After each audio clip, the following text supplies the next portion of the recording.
शुभ मध्याह्न बच्चों, मैं अशोक कुमार देहरी आपका हिंदी विषय आचार्य आज की कड़ी में आप सबका स्वागत करता हूं।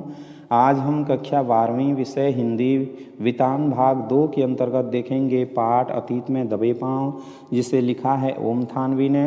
पाठ को शुरू करें इससे पहले मैं आपसे अनुरोध करना चाहूँगा, यदि अब तक आपने हमारे चैनल अशोक कुमार देहरी हिंदी क्लासेस को सब्सक्राइब नहीं किया है तो प्लीज़ सब्सक्राइब कीजिए, लाइक कीजिए, कमेंट कीजिए और अपने दोस्तों को शेयर भी कर दीजिए। और यदि आपने सब्सक्राइब कर रखा है तो कोई आवश्यकता नहीं, सब्सक्राइब एक बार होती है, लाइक कमेंट और शेयर बार बार होते हैं। तो आइए ज़्यादा देर न करते हुए पाठ की ओर बढ़ें। गढ़ की चार दीवारी लांघकर हम बस्तियों की तरफ बढ़े। लेखक का कहना है कि जो मोहनजोदड़ो की खुदाई है उसके दरमियान वहाँ पर वो चार दीवारी लांघ करके बस्तियों में पहुँचे थे।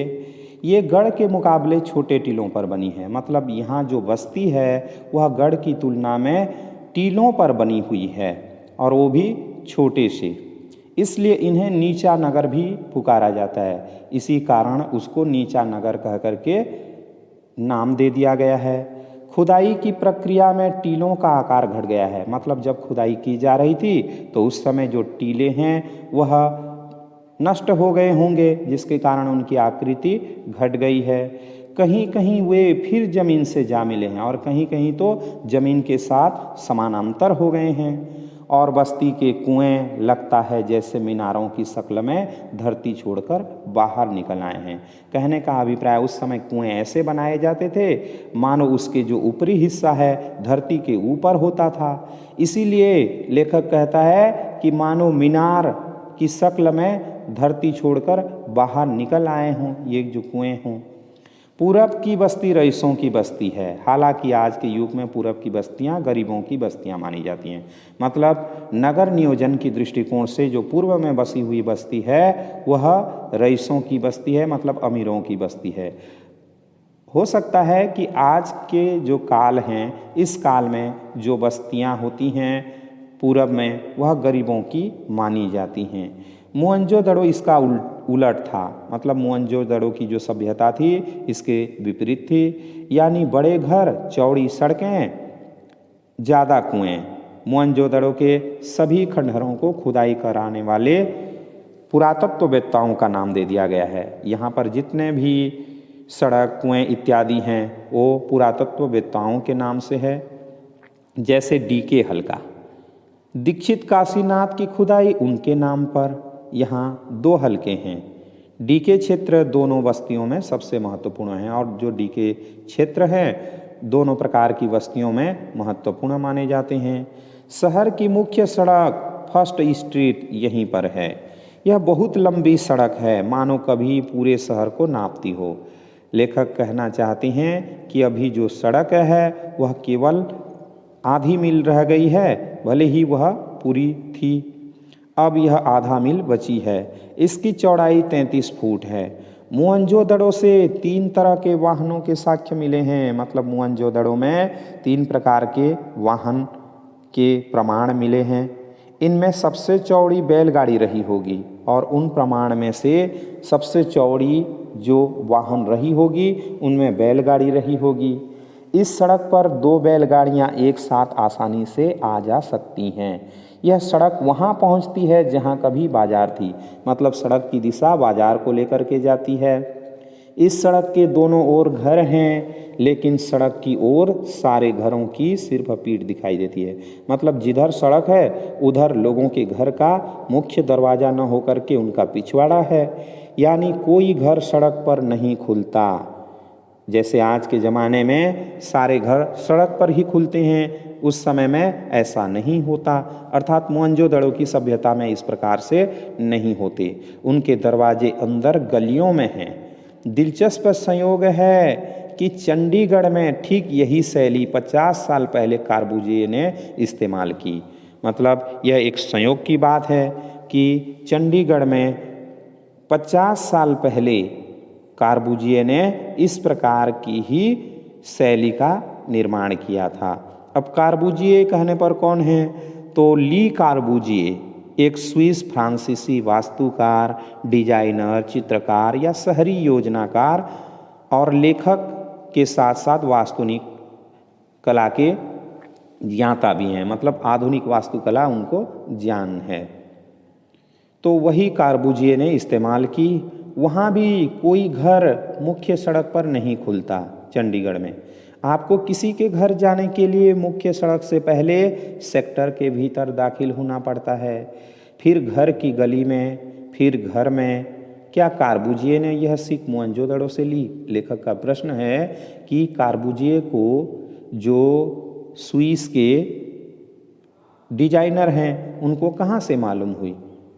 कहते हैं कविता में से कविता निकलती है। कलाओं की तरह वास्तुकला भी कोई प्रेरणा चेतन अवचेतन ऐसे ही सफ़र करती होगी। लेखक का चिंतन है कि जिस प्रकार कलाओं से कलाएं निकलती हैं, मतलब कविता से कविता निकलती है तो कलाओं से कलाएं निकल सकती हैं।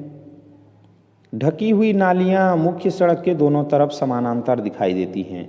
नालियां जो कि ढकी हुई हैं उस सड़क के दोनों तरफ हैं और वो भी समानांतर हैं। बस्ती के भीतर भी इनका यही रूप है। बस्ती के अंदर उनकी इसी प्रकार की रूप देखी जा सकती है, अर्थात ढकी हुई। हर घर में एक स्नान घर है। प्रत्येक घर में स्नान घर बनाई गई है। आज के ज़माने में जिस प्रकार स्नान घर होता है उस ज़माने में भी है। मतलब कितनी विकसित सभ्यता है, समझ सकते हैं। घर के भीतर से पानी या मैल की नालियाँ बाहर हौदी तक आती है। घर में जो मटमैले या फिर कहना चाहिए गंदे अवशेष हैं वह नालियाँ के माध्यम से होकर के हौदी तक आती हैं। हौदी कहने पर एक प्रकार का मिट्टी का बना कुंड जिसमें पानी या रस जमा किया जाता था और फिर नालियों के जाल से जुड़ जाती हैं। कहीं कहीं वे खुली हैं पर ज़्यादातर बंद हैं, मतलब ज़्यादातर जो गंदी नालियां हैं बंद हैं। स्वास्थ्य के प्रति मोहनजोदड़ो के बाशिंदे के सरोकार का यह बेहतर उदाहरण है। मतलब मोहनजोदड़ो में जो निवास करने वाले हैं वो स्वास्थ्य के प्रति कितना सचेत हैं, यह उनका एक प्रकार से प्रमाण है, उदाहरण है। बस्ती के भीतर छोटी सड़कें हैं। बस्ती के अंदर जो सड़कें हैं वह छोटी हैं और उनसे छोटी गलियां भी। छोटी सड़कें 9 से 12 फुट तक चौड़ी हैं। इमारतों से पहले जो चीज़ दूर से ध्यान खींचती है वह है कुओं का प्रबंध। ये कुएं भी पक्की हुई एक ही आकार की ईंटों से बनी हैं। इतिहासकार कहते हैं कि सिंधु घाटी सभ्यता संसार में पहली ज्ञान संस्कृति है। मतलब उस सभ्यता से संसार को प्रथम बार ज्ञान प्राप्त हुआ है। जो कुएं खोदकर भूजल तक पहुंची उनके मुताबिक केवल मोहनजोदड़ो में 700 के करीब कुएं थे। नदी, कुएं, कुंड, स्नानागार और बेजोड़ पानी निकासी। क्या सिंधु घाटी सभ्यता को हम जल संस्कृति कह सकते हैं? लेखक का प्रश्न है कि यहाँ पर जल की जो इतनी अच्छी व्यवस्था थी तो इसको जल संस्कृति कह सकते हैं। बड़ी बस्ती में पुरातत्व शास्त्री काशीनाथ दीक्षित के नाम पर एक हल्का डीके हल्का कहलाता है। इसके घरों की दीवारें ऊंची और मोटी हैं। मोटी दीवार का अर्थ यह लगाया जाता है कि उस पर दूसरी मंजिल भी रही होगी।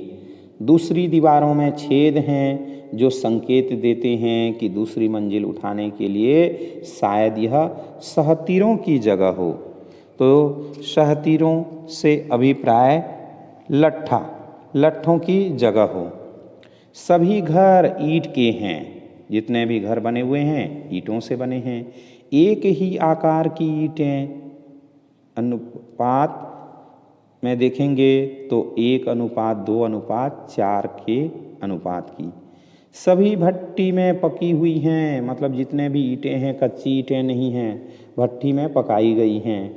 हड़प्पा से हटकर जहां पक्की और कच्ची ईंटों का मिला जुला निर्माण उजागर हुआ है। हड़प्पा में कच्ची और पक्की दोनों मिली हुई हैं, परंतु मोहनजोदड़ो में ऐसा नहीं। मोहनजोदड़ो में पत्थर का प्रयोग मामूली हुआ है, मतलब कम मात्रा में हुआ है। कहीं कहीं नालियां ही अनगढ़ पत्थरों से ढकी दिखाई दी। अनगढ़ मतलब प्राकृतिक पत्थरों से ढकी दिखाई दी। इन घरों में दिलचस्प बात यह है कि सामने की दीवार में केवल प्रवेश द्वार बना है, कोई खिड़की नहीं है। खिड़कियां शायद ऊपर की दीवार में रहती हों, यानी दूसरी मंजिल पर। बड़े घरों के भीतर आंगन के चारों तरफ बने कमरों में खिड़कियां जरूर हैं। बड़े आंगन वाले घरों के बारे में समझा जाता है कि वहाँ कुछ उद्यम होता होगा, मतलब परिश्रम किया जाता होगा। कुम्हारी का काम या कोई धातु कर्म, मतलब कुम्हार का कोई कार्य, मिट्टी का कोई कार्य या फिर धातु कार्य। हालांकि सभी घर खंडहर हैं और दिखाई देने वाली चीज़ों से हम सिर्फ अंदाज़ा लगा सकते हैं, मतलब यह केवल कल्पना की जा सकती है कि ऐसा हुआ होगा। घर छोटे भी हैं और बड़े भी, लेकिन सब घर एक कतार में हैं। ज़्यादातर घरों का आकार तकरीबन 30 गुणा 30 फुट का होगा। कुछ इससे दुगुने और तिगुने आकार के भी हैं। इनकी वास्तुशैली कमोबेश एक सी प्रतीत होती है। व्यवस्थित और नियोजित शहर में शायद इसका भी कोई फायदा नगरवासियों पर लागू हो। एक घर को मुखिया का घर कहा जाता है। इसमें 2 आंगन और करीब 20 कमरे हैं।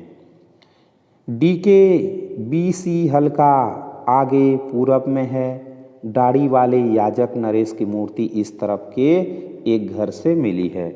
यहाँ पर दाढ़ी वाले याजक नरेश की मूर्ति, मतलब याजक नरेश कहने पर पृष्ठ किंग एक मूर्ति शिल्प है, अर्थात एक पुरुष प्रतिमा जिसे पृष्ठ किंग यानी पुजारी राजा या याजक नरेश के नाम से जाना जाता है। तो डीके जी की मुख्य सड़क पर दक्षिण की ओर बढ़ें तो 1.5 फरलांग की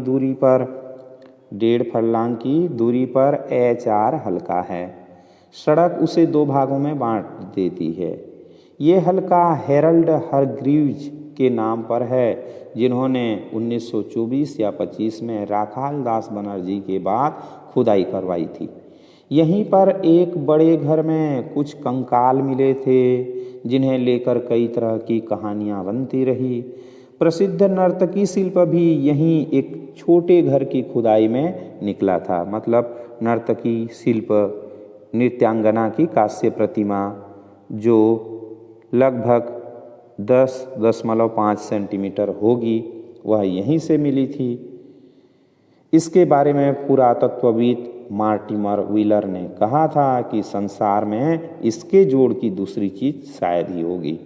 तो अनुमान लगा सकते हैं कि कितनी बड़ी होगी वो, जिसके जोड़ की दूसरी चीज़ नहीं मिल सकती। यह मूर्ति अब दिल्ली के राष्ट्रीय संग्रहालय में है। यही एक बड़ा घर है जिसे उपासना केंद्र समझा जाता है, मतलब और एक घर है जिसको उपासना केंद्र माना जाता है। इसमें आमने सामने की 2 चौड़ी सीढ़ियाँ ऊपर की ध्वस्त मंजिल की तरफ जाती हैं। तो आज के लिए इतना ही। आशा करता हूँ आज का वीडियो आपको ज़रूर अच्छा लगा होगा। वीडियो को शुरू से अंत तक देखने के लिए धन्यवाद।